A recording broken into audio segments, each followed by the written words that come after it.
Tensions between Ethiopia and Sudan are rising again. Sudan is accusing Ethiopia of involvement in recent drone attacks. Ethiopia says the accusation is completely false. But here's the problem. This crisis did not appear overnight. Because the relationship between the two countries has already been under pressure for years. The Tigray war changed the region completely. Borders became unstable. Trust collapsed. And Ethiopian officials have repeatedly accused Sudan of allowing anti-government elements to operate near the border after the war. For Ethiopia, that remains a major security concern.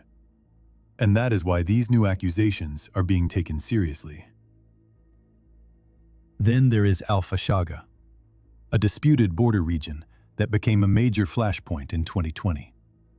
While Ethiopia was heavily focused on the war in Tigray, Sudanese forces moved further into the area.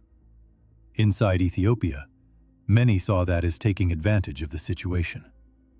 And since then, trust between the two countries has never fully recovered. But Sudan itself is now collapsing internally. The Sudanese armed forces and the Rapid Support Forces are fighting across the country.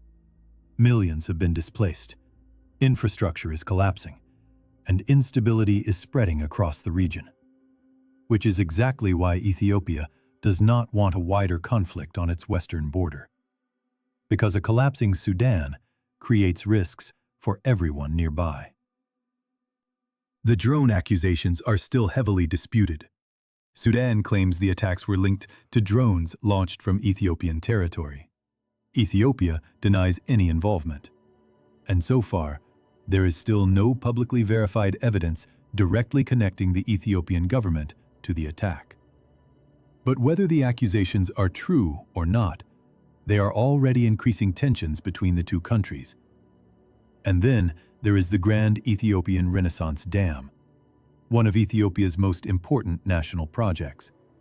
The dam is tied to energy, development, and long-term strategy, which is why many analysts question why Ethiopia would intentionally risk major instability near such an important project, especially at a time when the entire region is already under pressure.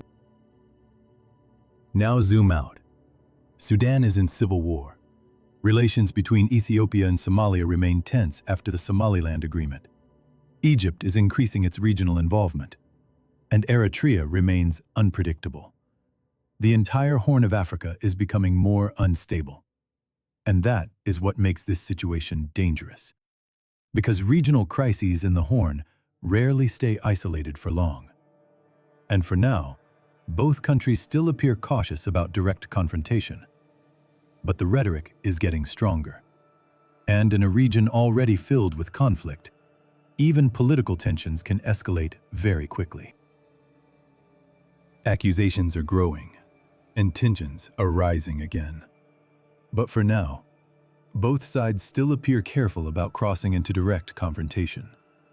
Because if this situation escalates further, the consequences could spread far beyond the border itself.